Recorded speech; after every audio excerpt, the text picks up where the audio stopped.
खुलुमबाय आं सिबि रानि ब्रह्म आंनि एसबि बड' निउज चेनेलाव नोंथांमोनखौ बरायनाय थाबाय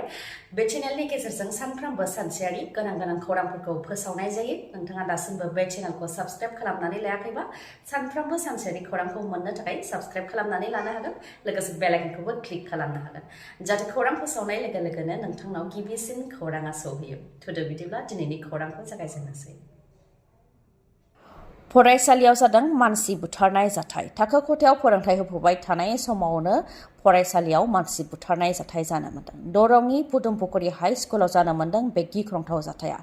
फरायसाफ्रा फोरमायथिनाय बादिब्ला थाखो 10 नि साब्रै फरायसाफोरा थाखो 9 नि सासे फरायसाखौ गाज्रि बुग्लिनायनि जाहोनावनो थैनो गोनां जादों थाखो 9 आव फरायनाय फरायसा भबेस देखाया फोरमायथिनाय बादिब्ला भबेस देखाखौ गिबियाव थद गैयै थासारियाव फोरोंगिरिफोरनि सेराव लानानै फैनाय जादोंमोन गिबियाव फोरोंगिरिफ्रा भबेस देखाखौ फाहामथाय होनो नाजादोंमोन नाथाय हायैयाव 108 लेंहरनानै मंगलदैनि सोरखारि देहा फाहामसालियाव थिसनदोंमोन नाथाय रैखा खालामनो हायाखै भबेस देखाखौ जाथायनि सायाव बेखौनो फोरमायथिबावदों दि जाथाय जानायनि सानसे सिगांबो थाखो 10 आव फरायनाय फरायसाफोरा भबेस देखाखौ हुमखि होखादोंमोन आरो सोबादोंमोन नाथाय बे सानखालि रावबो फरायसाफोर गैयैनि थाखाय भबेस देखाया सिरियै थादोंमोन आरो न'फारसे गिदिंदोंमन नाथाय अखानायै फरायसाफोर गोबां थानायनि थाखाय मानो बुनायमोन बेखौ लानानै भबेस देखाया थाखो 10 आव फरायनाय फरायसाफोरनाव सोंफिनदोंमोन बेयावनो थाखो 10 आव फरायनाय साब्रै फरायसाफ्रा जेरै हायै एरै भबेस देखाखौ बुग्लिदों जायजों थद गैयै जानानै गोग्लैनो गोनां जादों भबेस देखाया आरो उनाव जोबथा हां लानो गोनां जादों जाथायनि सायाव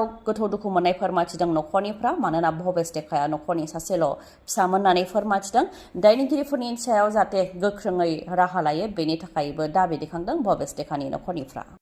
मिस इउनिभार्स इन्डिया 2024 नि मुकुटखौ रिया सिंहा बिथाङा मोननो हाबाय मेक्सिक'आव जानो गोनां ग्ल'बाल मिस इउनिभार्स 2024 आव भारतखौ रिप्रेजेन्ट खालामगोन रिया सिंहा बिथाङा मिस इउनिभार्स इन्डिया 2024 नि फाइनाला राजस्थाननि राजथावनि जयपुराव जादोंमोन सा 52 फाइनालिस्टफोरनि मादाव रिया सिंहा बिथाङा देरहासार जानो हाबाय फार्स्ट रानार आपखौ जादों प्रान्जल प्रिया बिथाङा आरो सेकेन्ड रानार आपखौ जानो हादों चाबी बार्ग बिथाङा एक्ट्रेस आरो miss universe India 2015 Urvashi Rautela बिथाङा मिस इउनिभार्स इन्डिया 2024 आव जाज जानायजों लोगोसे मिस इउनिभार्स इन्डिया 2024 नि क्राउनखौबो बा मुकुटखौबो रिया सिंहानो गानहोदों डक्टरनि गेदेर गोरोन्थिनि थाखाय सासे बर' आइजोआ गेदेर खैफोदाव गोग्लैनो गोनां जादों सिजारिन खालामनायाव उदै सिङावनो गेदेर टावेल दोनबोदों डक्टरा जायनि जाहोनाव जिउजों जुजिनो गोनां जादों बर' आइजोआ बाक्सा जिल्लानि रामपुरनि फाखना रामसियारिनि बिसि दिपाली बर'जों जादों बे गेदेर जाथाया दिपाली बर'नि गुबै न'आ सनितपुर जिल्ला ढेकियाजुलि सेनं सान्तिपुराव फिसा जोनोम होनाय समाव गावनि जोनोम जायगाथिं दंफैयोमोन दिपाली बर'आ आरो ढेकियाजुलिनि निराला पलिक्लिनिक देहा फाहामसालियाव डक्टर सत्यजित बेनार्जीजों सिजारिन खालामजादोंमोन नाथाय गोरलै गथ'खौ उदैनिफ्राय बख'खांनायनि उनाव गांसे गेदेर टावेलखौ उदै सिङावनो दोनबोदों डक्टरा जायनि जाहोनाव हस्पिटालनिफ्राय न'आव फैनायनि 10 साननिफ्रायनो गोबां उदै सानायाव गोग्लैनो गोनां जादों बेबायदि जानायनि उनाव फिन देहा फाहामसालि फारसे लानानै थांदोंमोन दिपाली बर'खौ बेयाव नायहैनायाव टिउमार जादों अपारेशन खालामनो नांगोन होननानै डक्टरा बुंहरदोंमोन नाथाय रांखावरि आंखालनि थाखाय बा रांखावरि गैयैनि थाखाय अपारेशन खालामनो हायाखैमोन होननानै फोरमायथिदों नखरनिफ्राय उनाव मसलपुरनि सिभिल हस्पिटालाव नायफैफिननायाव अल्ट्रासाउन्ड खालामनायाव उदै सिङाव गेदेर टावेल थानायखौ नुदों आरो अपारेशन खालामनानै टावेलखौ दिहुननाय जादों अब्लाबो गोजौ थाखोनि अपारेशन खालामनायनि गोनांथि दंबावो होननानै गुवाहाटी फारसे दैथायहरदों बे लेखायै दिपाली बर'खौ गुवाहाटीयाव लाबोनाय जादों आरो अपारेशन खालामनाय जादों नाथाय बिथांनि थासारिया दा गोब्राब जानानै दङ जायनाखि सिजारिन खालामग्रा निराला पलिक्लिनिकनि डक्टर सत्यजित बेनार्जीनि गोरोन्थिनि थाखायनो बेबायदि जानो मोनदों बेनिखायनो गोजौ थाखोनि डक्टरफोरा सावरायनानै जाहाथे डक्टर सत्यजितआ खहा सुफुंनानै होयो बेनि थाखाय दिपाली बर'नि नखरनिया खावलायदोंमोन बेयाव गिबियाव डक्टरा गावनि गोरोन्थिखौ सिमान लानानै 30 लाख रां होनो थाखाय खोथा होदोंमोन बे लेखायै गिबियाव 5 लाख रां होदोंमोन नाथाय बेनि उनाव डक्टरा एसपिजों सावरायनानै उल्थायै रां दाबिनायनि केस जाबसिनदों आरो सिजारिनखौ गाव खालामाखै होननानै एसपिनि सिगाङाव बुंथिदों डक्टरनि बेबायदि खालामनायनि थाखाय बेरामिनि नखरा आरोबाव जेंनायाव गोग्लैसिनबावनो गोनां जादों होननानै फोरमायथिदों गोबां नाजानायनि उनाव जोबथायाव आरोबाव 1 लाख रांल' डक्टरा होदों होननानैबो फोरमायथिबावदों बेनिखायनो जाहाथे आसामनि गिबि मन्थ्रिया बेनि सायाव नायबिजिरो आरो डक्टर सत्यजित बेनार्जीनि लाइसेन्सखौ जाहाथे दाननानै होयो बेनि थाखायबो दाबि दैखांदों नखरनिफोरा BPF नि दैदेनगिरिफ्रा जौ लोंनानैसो थांखिफोरखौ लायोमोन नाथाय UPPL नि दैदेनगिरिफ्रा गाइखेर फिथाइ सामथाइ जानानैसो थांखिफोरखौ लायो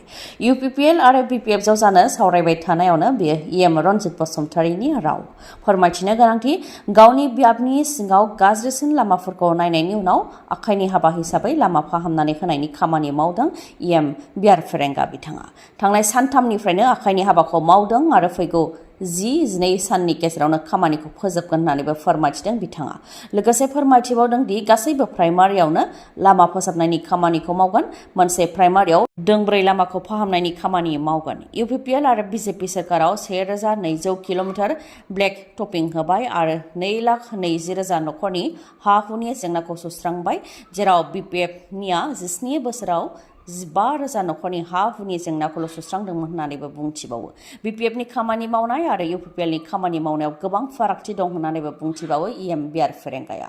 जोबोद गुदुं दुंखावनायनि जाहोनाव मैयानि सानाव सासे बर' सुबुंनि जिउ खहा जादों आरो गोबां सुबुंफोरानो थद गैयै जानानै देहा फाहामसालियाव थिसनथाइ लानो गोनां जादों मैयानि सानाव गुदुं दुंखावनायनि जाहोनाव गहपुर हालामनि सनापुर गामिनि बिम्बर बसुमतारीया प्रेसार स्ट्रक जानानै हरखाबै रुंसारि जानो गोनां जादों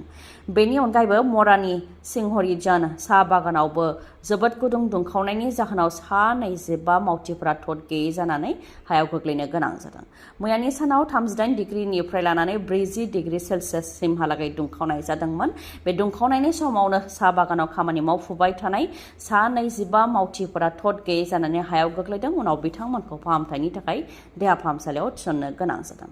बेनि अनगायैबो डिस्ट्रिक्ट एलिमेन्टारि एडुकेशन अफिसार कम DMC आसाम सर्व शिक्षा अभियान मिशन कामरुप मेट्र'निफ्रायबो फिन आरोबाव अर्डार फोसावदों जोबोद गुदुं दुंखावनायखौ नोजोर होनानै फरायसानि रैखाथिनि थाखाय फिन आरोबाव अर्डार फोसावफिनबावदों कामरुप मेट्र'नि सिङाव थानाय गासैबो सोरखारि प्रभिन्सियेलाइज्ड प्राइभेट स्कुलफोरखौ 24 सेप्तेम्बरनिफ्राय लानानै 27 सेप्तेम्बरसिम बन्द होनो थांखि फोसावबावदों गोबां दुंखावनाय आरो डिहाइड्रेशन जानायनि थाखाय फरायसाफोरनि देहाया गाज्रि जानाय लोमजानाय बेफोरखौ नोजोर होनानैनो फिन आरोबाव कामरुप मेट्र' जिल्लानि सिङाव थानाय गासैबो सोरखारि नङै आरो प्रभिन्सियेलाइज्ड फरायसालिफोरखौ 24 सेप्तेम्बरनिफ्राय लानानै 27 सेप्तेम्बरसिम बन्द होनो थाखाय फोसावबावबाय दायनिनि सन्देह खालामनानै सोरबा सुबुंखौ बुथारोबा आयेननि नोजोराव बियो गेदेर क्राइम बा गेदेर दायनिगिरि आरो दायनिनि सन्देह खालामनानै बुथारनाया जाहाथे समाजाव जोबनानै थाङो बेनि थाखाय गोख्रोंनिफ्राय गोख्रोंसिन आयेनबो लाबोनाय जादों नाथाय अब्लाबो दायनिनि सन्देह खालामनानै बुथारनाया जोबनानै थाङाखै जोंनि समाजाव फिन आरोबाव दायनिनि सन्देहआव सासे 53 बोसोर बैसोनि आइजोखौ बुथारदों क'क्राझार जिल्लानि गसाइगाव महकुमानि सिङाव थानाय सिरागुटु बालिंमारि गामियावनो सासे आइजोखौ दायनिनि सन्देह खालामनानै बुथारदों बुथारजानाय आइजोनि मुङा माताल मुर्मुनि बिसि बाग्रा हेम्ब्र बियादै जानाय गणेश हेम्ब्रमानो दायनिनि सन्देहआव बाग्रा हेम्ब्रखौ बुथारदों जानो हागौ होननानै सन्देह खालामदों ओनसोलनि सुबुंफोरा जायनाखि गणेश हेम्ब्रमनि नखरनि सानै सोद्रोमाफोरा माबा मोनसे जाहोननि थाखाय जिउ खोमानो गोनां जादोंमोन बेखौ लानानैनो गणेश हेम्ब्रमा बाग्रा हेम्ब्रखौ बुथारदों जानो हागौ होननानै सन्देह खालामदों फारसेथिं भारत हादराव जोबोद गुदुं दुंखावनाय थरथिंसे अखानि थाखाय हालाय हाफाय जानो गोनां जादों बेरा फारसेथिं भारतनि खाथि खाला हादरफोराव गिख्रंथाव बारहुंखा बारनायजों गोबां अखा हानाय आरो दैबाना जानाय अखा बारहुंखा आरो दैबाना जानायजों गोबां सुबुंफोरानो भुगिनो गोनां जादों आरो गोबां सुबुङानो जिउबो खोमानो गोनां जादों थांनाय 1 सप्तानिफ्रायनो यागि बारहुंखाया भारतनि खाथि खाला हादरफोराव सोमावग्लुंदों जायजों गोबां अखा आरो बारहुंखा बारनायजों लोगोसे दैबानाबो जादों बारहुंखा अखा आरो दैबाना जानायनि थाखायनो म्यानमार हादराव दासिम 384 सुबुङा जिउ खोमानो गोनां जाबाय आरो 89 सुबुङा गोमानानै दं होननानै रिपर्टआव मोननाय जादों बेनि अनगायैबो यागि बारहुंखानि थाखाय 8,87,000 सुबुंफोरनाव गोहोम गोग्लैदों होननानैबो रिपर्टआव मोननाय जादों रैखा खालामनाय हाबाया जागासिनो दङ आरो गोबां अखा बारहुंखा दैबाना जानायनि थाखाय स्कुल कलेजफोरखौबो बन्द फोसावनो गोनां जादों म्यानमार हादरनि अनगायैबो सा भियेटनाम लाओस थाइलेण्ड बेफोरावबो यागि बारहुंखानि ताण्डब यागि बारहुंखानि थाखाय अखा बारहुंखा आरो दैबाना जानायजों न' बां लामा सामा दालांफोरा सिलिंखार जादों बेनि अनगायैबो गोबां सुबुङा जिउ खोमानो गोनां जाबाय होननानै रिपर्टआव मोननाय जादों लाइमोनफोरनि थाखाय मोनसे गोजोनथाव रादाब रुरेल इनस्टिट्यूट अफ हेल्थ साइन्सआ गुबुन गुबुन कर्सआव मुं थिसननो थाखाय लाइमोनफोरखौ हांख्रायहरदों कर्सफोरा जाहैबाय नार्सिं केयाराव bachelor of vocation medical laboratory आरो डि फार्मा बाक्सानि बरमायाव थानाय प्रफेसार कलनि आरो सप्ताहिक हाथाइनि साखाथियाव थानाय AISECT ग्रुप इउनिभार्सिटिजों गनायथि मोननाय रुरेल इन्स्टिट्युट अफ हेल्थ साइन्सआव नार्सिं केयार मेडिकेल लेबरेटरि आरो डि फार्मायाव मुं थिसननो थाखाय हांख्रायहरदों। मुं थिसननायनि थाखाय प्रस्पेक्टास होनाया जागासिनो दंखायो आरो आगस्ट दानावनो मुं थिसननायाबो जागोन। गोसो गोनां फरायसाफोरा गोख्रैनो बेफोर कर्सआव मुं थिसननो हागोन। रोंग'थिया नार्सिं कर्स आरो मेडिकेल लेबरेटरिनि थाखाय जायखिजाया स्ट्रिमाव थाखो 12 उथ्रिसारनाय जानो नांगोन। नाथाय डि फार्मानि थाखाय साइन्स स्ट्रिमाव थाखो 12 उथ्रिसारनाय जानो नांगोन। मख'नो गोनांदि नार्सिं केयार मेडिकेल लेबरेटरि आरो डि फार्मा कर्सखौ खालामखांनायनि उनाव APC आनजादनि थाखायबो एप्लाइ खालामनो हागोन बिजाथिफोरा। लोगोसेनो गुबुन गुबुन सोरखारि साख्रिनि थाखाय एप्लाइ खालामनो हागोन। हस्पिटाल, नार्सिं हम, क्लिनिक बायदि बायदिफोरावबो एप्लाइ खालामनो हागोन आरो बेनि अनगायैबो जौसिन सोलोंथाइबो लानो हागोन बिजाथिफोरा। गुवारै मिथिबावनोबा आरो मोजाङै मिथिबावनोबा 8011133336 बे नाम्बाराव खौरां लानो हागोन। गोजोन्थों। खौरांखौ जोबजासे खोनासंनायनि थाखाय गोजोननाय थाबाय। गाबोननि सानाव फिन गोदान खौरांजों लोगो मोनफिनगोन। दिनैनि थाखाय गोजोन्थों।